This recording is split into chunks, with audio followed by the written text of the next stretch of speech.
सच्ची घटना सुनाऊं। राजस्थान से एक सेठ ने सुना कि हमारे मंदिर से संत जा रहे हैं जगन्नाथ जी।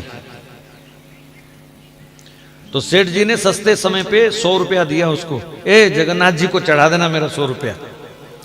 100 रुपया बहुत होता था तब।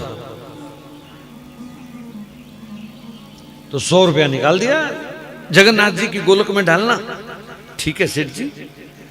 अब रास्ते में भूखा प्यासे संत पैदल जा रहे थे, भूखे प्यासे संत मिलने लगे।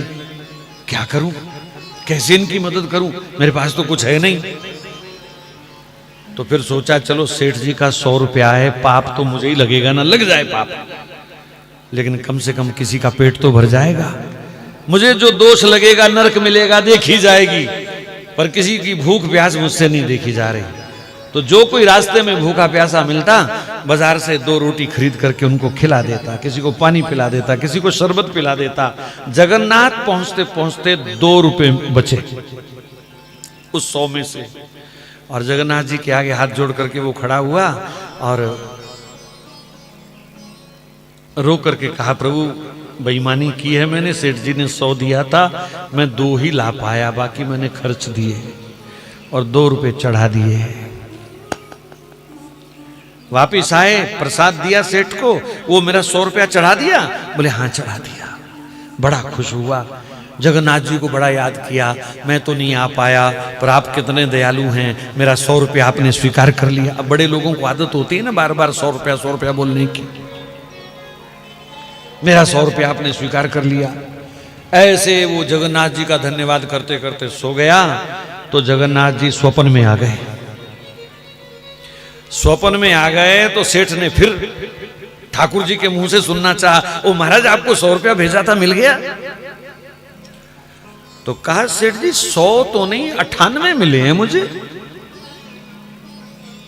अरे बड़ा बेईमान है वो महात्मा, 2 रुपए खा गया। मेरे को तो कह रहा था मैं 100 रुपया चढ़ाया है।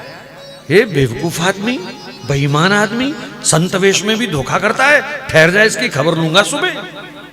सुबह उठते ही उसने नौकर भेजा और महात्मा को बुला लिया। ए बेईमान कहीं के, तेरे को 100 रुपया दिया था, शर्म नहीं आई तुझे? 2 रुपए बेईमानी कर गया तू।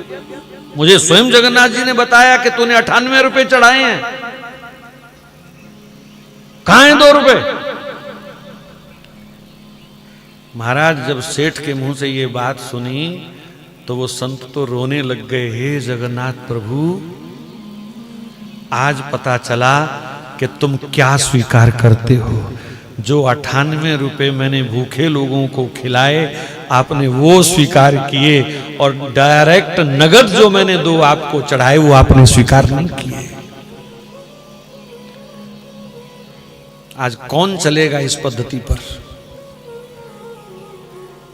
मैंने वृंदावन के बड़े बड़े मंदिरों में देखा। हमारे एक दिन मैं गया बिहारी जी के, एक सेठ अपने थैले से गड्डियां निकाल निकाल के डाल रहा था। मैंने कहा बहुत अच्छा, ठाकुर जी ने दिया, इसका पैसा कहीं भी चढ़ाए।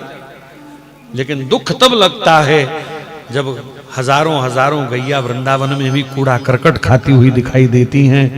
तब लगता है कि वहां गोलक में गड्डियां डालने का फायदा है कि यहां गौओं को खिलाने से फायदा है। कौन सा बढ़िया पुण्य है, कौन सा बढ़िया दान है?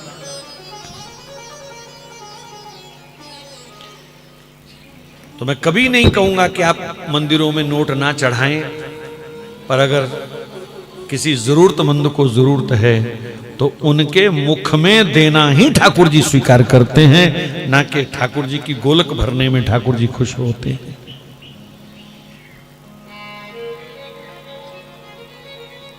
और वर्तमान समय में जरूरत है, जितने भी सरकारी नियंत्रण के मंदिर हैं जिनका चढ़ावा सरकार खाती है, वहां फुट्टी कौड़ी मत चढ़ाया करो हिंदू।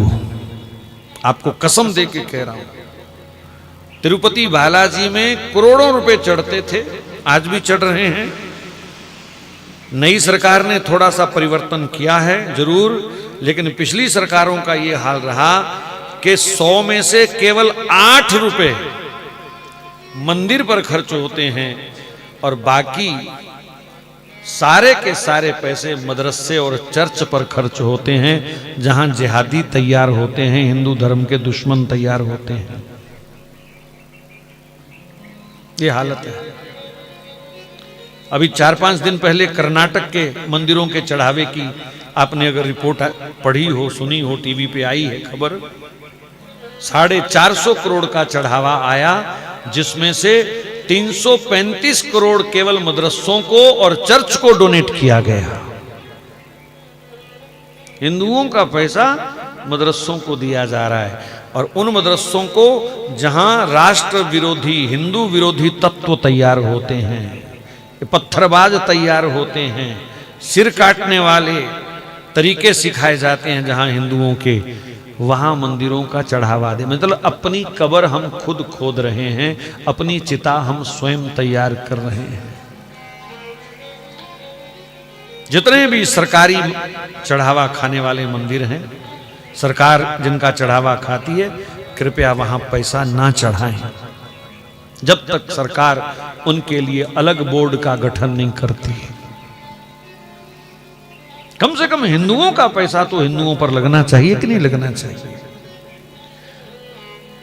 अल्पसंख्यक आयोग अलग से उनको डोनेट करता है, कई खरब रुपए देता है साल के, मंदिरों का चढ़ावा वो खा रहे हैं, और फिर खा के भी देश के हक में रहें तो कोई दिक्कत नहीं, फिर भी वो देश के विरोध में हैं, सनातन के विरोध में हैं। हनुमान चालीसा पढ़ो तो वो पत्थर फेंकते हैं, रामायण पढ़ो तो वो हमारे ऊपर पत्थर मारते हैं, शोभा यात्रा निकालो तो पत्थर खाओ साथ में, और पलते भी हमारे पैसे से।